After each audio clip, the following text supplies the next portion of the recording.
Hello students, आज हम आपके लिए लेकर आए हैं चैप्टर 4 रासायनिक बलगति की। तो बच्चों, यह चैप्टर 5 अंक का है यूपी बोर्ड के हिसाब से। तो देखते हैं, सबसे पहले हम रासायनिक बलगति कहते किसे हैं।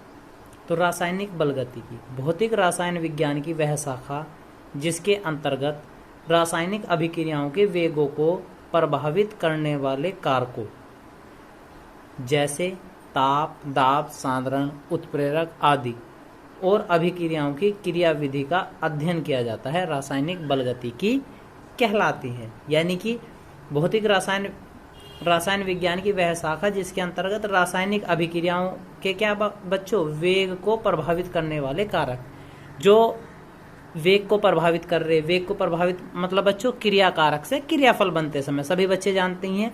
इस वाले पदार्थ को जो इस तरफ लिखा रहा है हम क्या कहें इसे, अभिकारक या फिर क्या क्रिया कारक।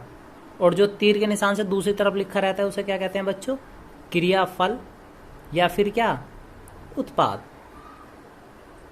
तो दो नाम है। तो ये क्या करता है, अभिकारक जो इस तरफ वाले हैं इसकी अभिक्रिया वेग को प्रभावित करने वाले कारक, जो इससे अभिकारक से क्रियाफल या उत्पाद बनने में जो भी इसका वेग है उन्हें प्रभावित करने वाले कारकों और क्रियाविधि पे कौन कौन से थे वे कारक, ताप, दाब, सांद्रता और उत्प्रेरक। ठीक है बच्चों, अब चलते हैं हम रासायनिक अभिक्रिया पे। तो बच्चों, रासायनिक अभिक्रियाएं, रासायनिक अभिक्रियाओं के प्रकार। तो अभिक्रियाओं के वेग के आधार पर, यानी कि हम ऊपर क्या पढ़ रहे थे बच्चों, अभिक्रिया का वेग।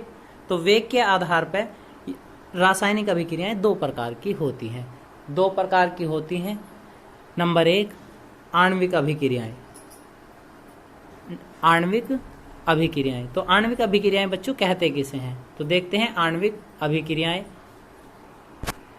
तो बच्चों देखते हैं नंबर 1, आणविक अभिक्रियाएं वे रासायनिक अभिक्रियाएं जो अणुओं के मध्य होती हैं, आणविक अभिक्रियाएं कहलाती हैं। यानी कि जो अभिक्रियाएं किससे होंगी बच्चों, अणुओं से आणविक अभिक्रियाएं कहलाएंगी। ये अभिक्रियाएं पूर्ण होने में अधिक समय लेती हैं तथा इनका वेग मापा जा सकता है, इसलिए इन्हें मंद अभिक्रिया भी कहते हैं।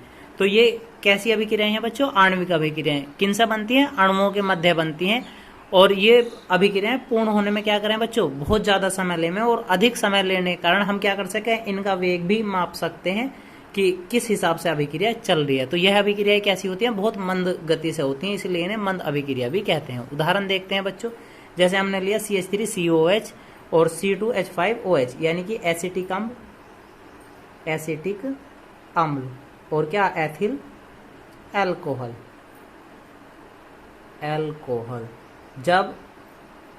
जब एसिटिक अम्ल एथिल अल्कोहल के साथ सांद्र सल्फ्यूरिक अम्ल की उपस्थिति में क्रिया करता है तो यह भी क्रिया कैसी होती है बच्चों, बहुत मंद गति से होती है। तो तब क्या बनता है, एथिल एसीटेट बनाता है। क्या बनाता है बच्चों, एथिल एसीटेट।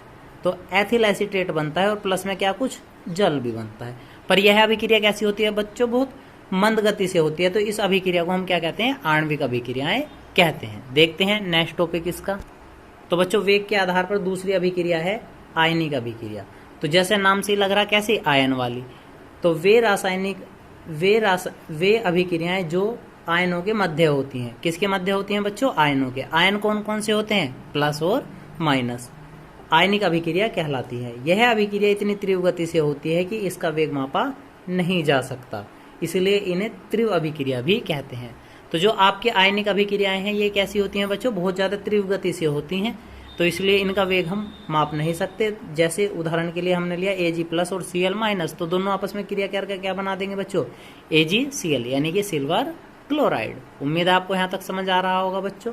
अब देखते हैं, हर बार देखो एक शब्द आया बच्चों इसमें, क्या, वेग। हर बार अभिक्रिया का वेग पर निर्भर कर रही है। यानी कि एक में हमने पढ़ा आयनिक में अभिक्रिया का वेग कैसा हो रहा था, ज्यादा हो रहा था। पहले वाले में पढ़ा अभिक्रिया का वेग कम हो रहा था। तो हम जानते हैं इसे अभिक्रिया का वेग कहते किसे हैं।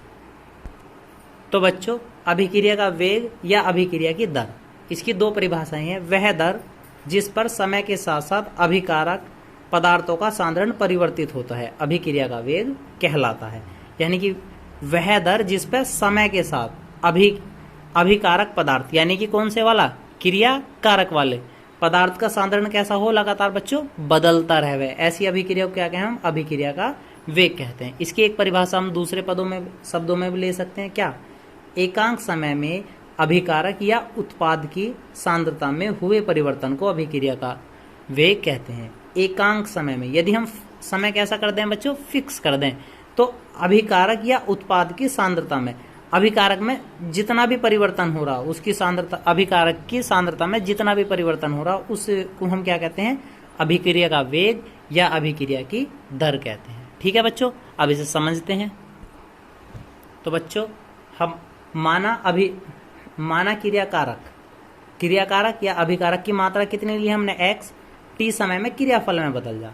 हमने कोई पदार्थ लिया जो क्या कर रहा बच्चों, जिसकी मात्रा हमने x ली और वो t समय में क्या हो जाएगा, क्रियाफल में बदल जावे, तब हम अभिक्रिया का वेग क्या लेंगे। अभिक्रिया का वेग होगा बच्चों कितने, क्या लिया था हमने, पदार्थ की मात्रा बटे समय। तो मात्रा कितनी है, x है, और समय क्या है बच्चों, t है।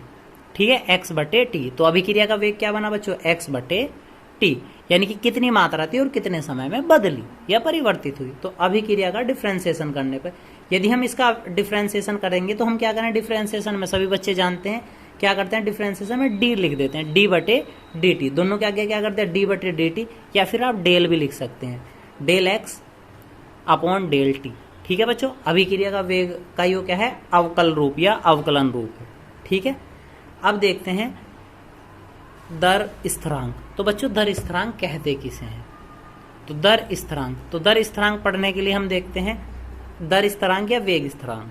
ठीक है बच्चों, समझने का प्रयास करेंगे। हमने कोई ए अभिकारक लिया जो थोड़े समय में किस में बदल जाएगा, क्रिया फल में बदल जाएगा।